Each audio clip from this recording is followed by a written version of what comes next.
Mr. Rajesh Sharma, to kindly join the dignitaries on the dais.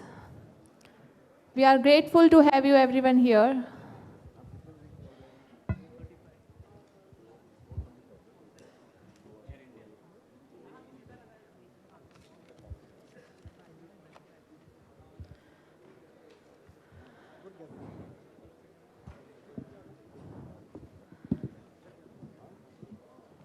Friends, I would like to give you the brief introduction of our panelist and Mr. Rajesh Sharma.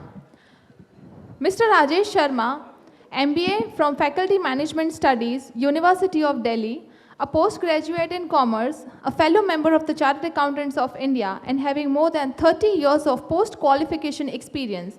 Mr. Sharma has recently been appointed as a member, Technical, National Company Law Tribunal, NCLT, by Ministry of Corporate Affairs, Government of India.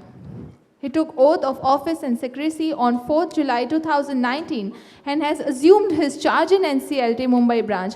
Please have a big round of applause, everyone. Mr. Sharma has also worked as a Chief Manager, Finance, Commercial Operations and International Corporations with NHAI. He was managing as a CGM, managing the annual budget of NHAI of rupees 1,12,000 crore and the borrowings of rupees 1,50,000 crores. We welcome you here, sir. Next, CA Preeti Savla, ma'am, chairperson, to kindly present the floral welcome and memento to Mr. Rajesh Sharma. Please have a huge round of applause, everyone. He has recently been appointed as the NCLT member, and we are truly honored to have you here.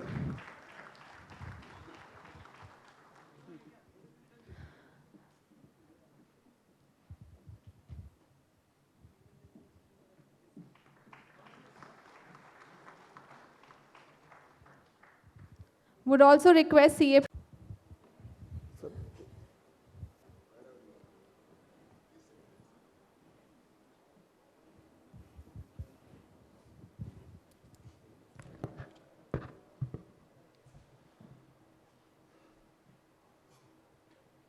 Good afternoon, brothers and sisters of the profession.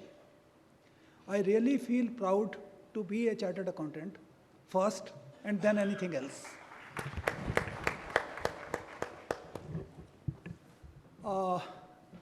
I really appreciate the organizers who have called me here to share with you and to learn from your experience of insolvency and bankruptcy code. And I look forward to be with you in this session. Thank you very much. Yesterday, I had the opportunity to meet Justice Rajesh Sharma, and I was talking how 330 days, the timeline excluding the exclusion is possible. He said that everything is possible. You need to just follow the rules of the game. What is the rules of the game? Section 7, subsection 5.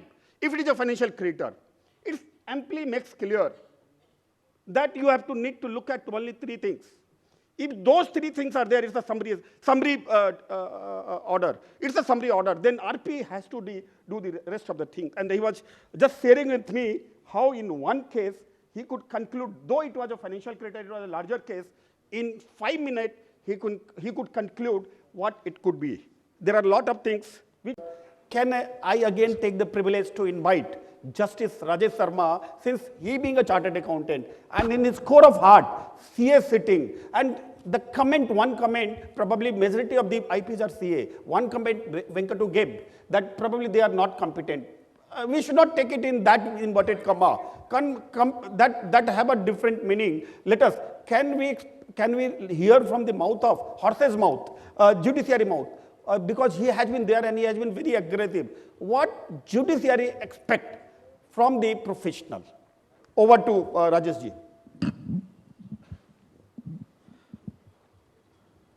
Brothers and sisters, you see, I always feel myself to be a chartered accountant, very proud of it. And whatever role I may be having in government or judiciary or wherever I am going, first and foremost, I am a chartered accountant than anything else. While I say so, you see, we all have come across from a such an intensive training and examination that we are considered who have passed one of the toughest degree in the world. Sitting in the government, sitting in the other side of the benches, when a certificate from a chartered accountant comes or from an auditor comes, it has its own value. It has its value as well as the confidence everybody has in it. A piece of advice to my brothers and sisters chartered accountants. You see, you are working as IRP, you are working as RP, and then finally liquidator also. Majority of the cases are coming to you as chartered accountant. You are taking big cases. You are having a good remunerative business which has come to you in last 2-3 years from IBC, advent of IBC and so on. Please build your core capabilities in this area. This is the future of your profession also. See, now a slight advice to you. Please do not, when I say do not, please do not impair your professional integrity on any account. If you keep your professional integrity at the highest level, nobody in this world can point a finger on a chartered accountant. And this is coming from my heart. You see, I always feel pained when I see, when people say that CA has done this, CA has done that, CA has done. You know, there may be very few in our entire lot of 2,25,000 or 2,50,000. But that gives the bad name to the entire profession. Majority of us, almost 100% of us, are with highest professional integrity. Please always retain with you. Never compromise, come what may. And advise to your client or whoever you are serving or whoever you are giving your services, always give them the honest advice and honest professional working with them. This is my advice to you. And I hope you won't mind giving this advice to you. Thank you very much. Thank you, Trace Asset. I'll just intervene once about the satisfaction of my friend. You see, satisfaction is a mental state, nothing else. Where you are and where you are going, that is more important to see. When we say 25% recovery or to whatever these percentages are nothing, you see, very commonly said that a particular party has, in percentage terms, has fairly done better than the winning party in the last Lok Sabha elections. Percentages have no meaning as far as where you are and where are you going. If you don't do this, are you going to get even 25%? Please tell me. When we say that the resolution process has been completed, the resolution of the business has been completed. It is not the resolution of the guarantor or corporate guarantor or individual guarantor. That has to be dealt according to law. Fine, I was only quoting the Supreme NCLT judgment. So I just wanted to clarify more to my... You see, first of all, that when we talk about 330 days, there is a lot of burden on the judiciary itself. See, this timeline has been given to the judiciary. But it was deliberated in one of our internal meetings for a long time. And what I feel is that when we talk about the whole period of 330 days, it's not that only the judiciary will be having to observe it. Every stakeholder in the entire system of IBC has to be observant as well as responsible for it. From the admission stage till the final stage, all the stakeholders, RPs, financial creditors, operational creditors, promoters, and everybody has to basically adhere to timelines.